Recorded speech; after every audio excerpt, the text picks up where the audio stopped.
Today morning breakfast நம்ம வீட்டில் ஹார்லிக் Maggi இப்போ நார்மலாக கடையில் எண்ணெய் ஹீட் பண்ணிவிட்டு நம்ம கட் பண்ணி வச்சுருக்க ஸ்மால் பீசஸ் பூண்டை ஆட் பண்ணிக்கலாம். பூண்டு கொஞ்சம் லைட்டாக புரிஞ்சதுக்கப்புறம் நெக்ஸ்ட் மேகி பவுடர் ஆட் பண்ணிக்கலாம். ஸ்லோ ஃப்ளேமில் வச்சு மேகி பவுடர் ஃப்ரை பண்ணிக்கோங்க. நெக்ஸ்ட் நமக்கு தேவையான vegetables carrot, beans, potato, tomato plus onion plus பச்சை பட்டாணி போட்டு நம்ம நல்லா ஃப்ரை பண்ணிக்கலாம். நெக்ஸ்ட் நமக்கு தேவையான சாஸ் ஆட் பண்ணிக்கலாம். Tomato sauce plus soya sauce add பண்ணிட்டு வந்து லைட்டாக கொஞ்சம் ஃப்ரை பண்ணிக்கோங்க.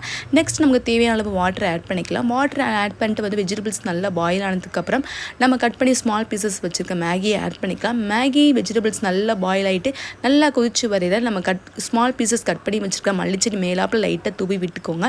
தூவிட்டு லைட்டாக வந்து நம்ம கொஞ்சம் மேலேருந்து கீழே வர நல்லா கிண்டி விட்டுட்டு ஆஃப்டர் 5 மினிட்ஸ் கழிச்சு நம்ம லெமன் ஜூஸ் ஆட் பண்ணிக்கலாம். ஆட் பண்ணிட்டு லைட்டாக மேலே ஸ்லோ ஃப்ளேமில் வச்சு லைட்டாக ஒரு ரொட்டேட் தாங்க. இப்போ நமக்கு தேவையான ஹார்லிக் மேகி ரெடி ஆயிடுச்சு. நீங்களும் ஒன் டைம் ட்ரை பண்ணி பாருங்கள் உங்கள் வீட்டில். தேங்க்ஸ் ஃபார் வாட்சிங் அவர் சேனல்.